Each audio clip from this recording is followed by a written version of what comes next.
Assalamualaikum warahmatullahi wabarakatuh. Assalatu wassalamu ala asrofil anbiya wal mursalin wa ala ali wa sahbi ajma'in, amma ba'du. Puja dan puji syukur kehadirat Allah subhanahu wa ta'ala, yang mana sampai hari ini kita diberi umur panjang, sampai detik ini kita diberi kesehatan di badan kita yang begitu luar biasa.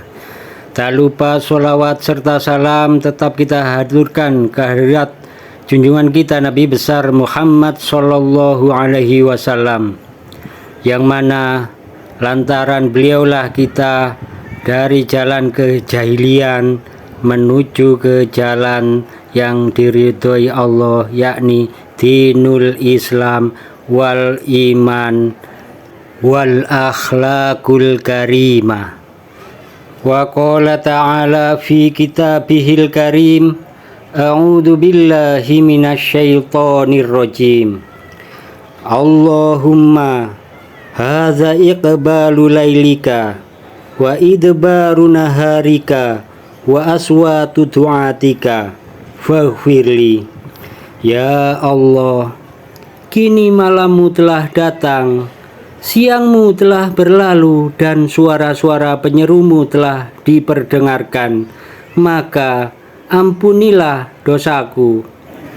Para pemirsa Risam TV dimanapun Anda berada yang kami cintai, seperti konten kami kali ini yang berjudul "Siapakah orang yang pertama kali mengumandangkan azan atas perintah dari Rasulullah Muhammad Sallallahu Alaihi Wasallam di dunia ini?" Seperti yang kita ketahui bersama, bahwasanya perintah dari Allah Subhanahu wa Ta'ala melalui Nabi besar Muhammad Sallallahu Alaihi Wasallam untuk mengerjakan sholat adalah pada waktu peristiwa Isra Mi'raj, untuk menjalankan sholat 5 waktu. Betapa pentingnya sholat, sampai-sampai Rasulullah Muhammad Sallallahu Alaihi Wasallam memperingatkan kita semua dengan keras, yaitu perintahkanlah anak-anakmu mengerjakan sholat ketika berusia 7 tahun, dan pukullah mereka karena meninggalkan sholat bila berumur 10 tahun. Yang mana Rasulullah Nabi besar Muhammad Sallallahu Alaihi Wasallam sudah memperingatkan kita semua bahwasanya ibadah sholat adalah ibadah yang pertama kali nanti yang akan dipertanyakan oleh Allah. Ibadah sholat adalah ibadah yang pertama kali nanti yang akan dihisab daripada ibadah-ibadah yang lainnya oleh Allah Subhanahu wa Ta'ala di hari pembalasan kita nanti.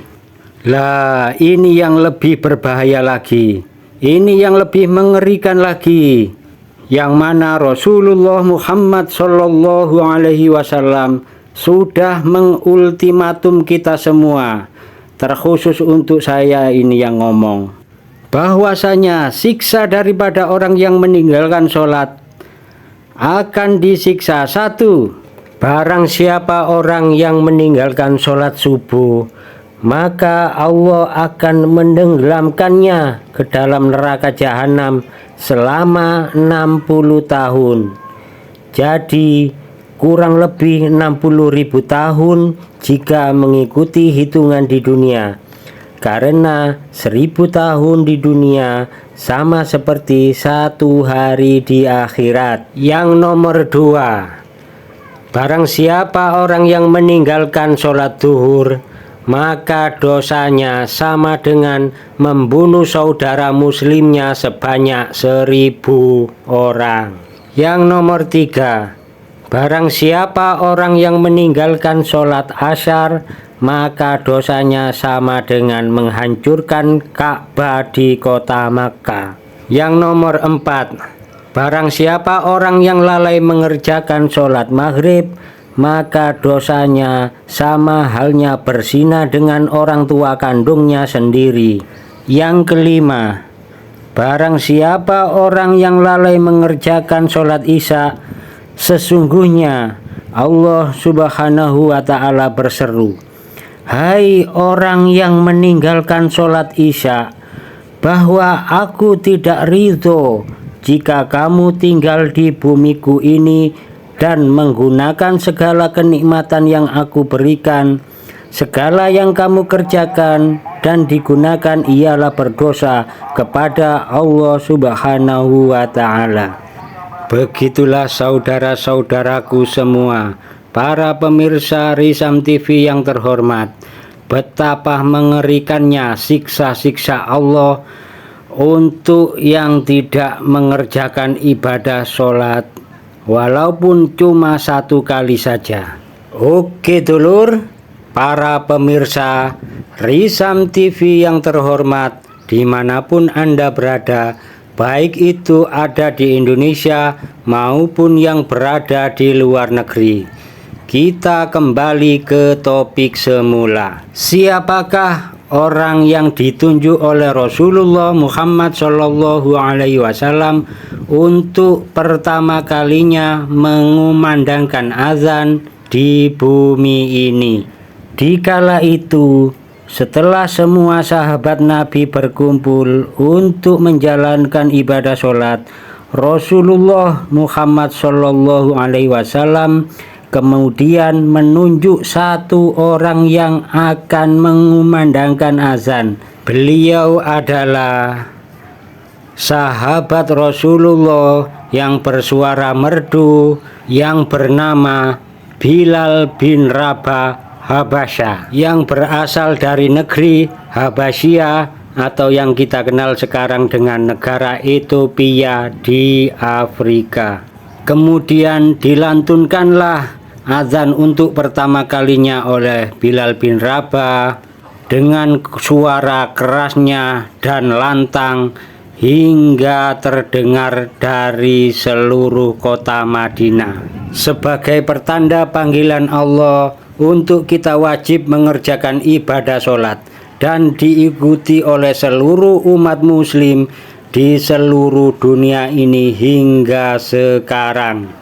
Sosok Bilal bin Rabah memang sudah dikenal sebagai sahabat dari kalangan hamba sahaya atau budak yang memiliki suara merdu. Untuk itulah Bilal bin Rabah juga menyandang gelar Muazzin ar-Rasul. Ia adalah seorang lelaki bernama lengkap Bilal bin Rabah al-Habasyi. Beliau beberapa kali dipanggil dengan nama Abu Abdillah. Posturnya tinggi, kurus, dan termasuk dalam kalangan budak berkulit hitam. Ibunya adalah kelompok hamba sahaya milik dari seorang pemimpin Quraisy yang bernama Umayyah bin Khalaf.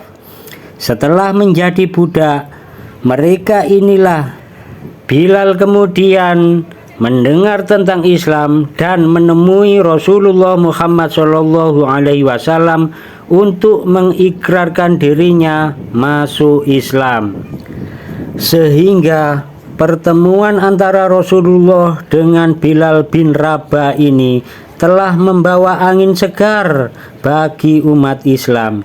Bilal juga merupakan satu-satunya as-sabiqunal awwalun yang berasal dari golongan budak hamba sahaya berkulit hitam.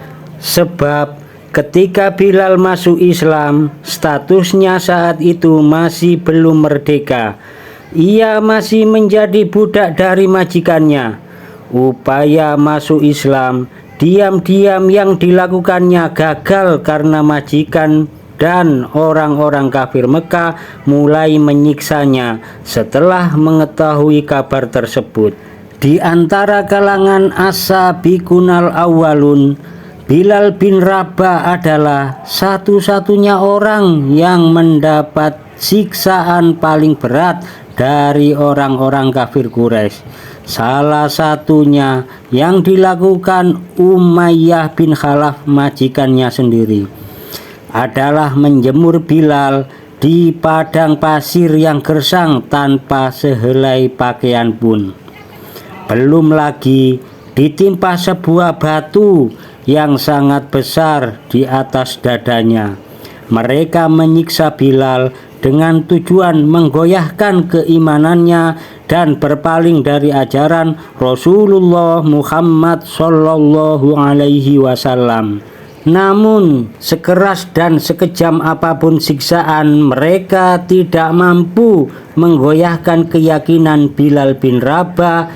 Ia terus berpegang teguh pada agama Allah Subhanahu wa Ta'ala, hingga akhirnya Bilal bin Rabah dimerdekakan oleh sahabat Nabi, yaitu Abu Bakar As-Siddiq, setelah ia membeli Bilal dari majikannya, yaitu Umayyah bin Khalaf. Setelah masuk Islam, Bilal bin Rabah ini diberi beberapa gelar kehormatan, di antaranya yaitu As-Sadiqu al-Iman, orang jujur dengan keimanannya; Al-Bazil nafsahu duna dinihi, orang yang menebus agamanya Allah dengan jiwanya; dan Muazzinur Rasulillah, muazzinnya Rasulullah Muhammad Sallallahu Alaihi Wasallam. Demikianlah tadi dulur, para pemirsa Risam TV dimanapun Anda berada yang kami cintai, kisah seorang waliullah, kisah seorang kekasihnya Allah yang ditunjuk oleh Rasulullah Muhammad Sallallahu Alaihi Wasallam untuk pertama kalinya mengumandangkan azan, yang bernama Bilal bin Rabah Habasyah. Oke dulur, saudara-saudaraku semua, para pecinta Risam TV yang terhormat dimanapun Anda berada, sekian dulu perjumpaan kita. Mudah-mudahan kisah ini membawa manfaat kemaslahatan bagi kita semua, khususnya bagi kita sendiri. Wabit taufik wal hidayah, waridho wal inayah. Wassalamualaikum warahmatullahi wabarakatuh.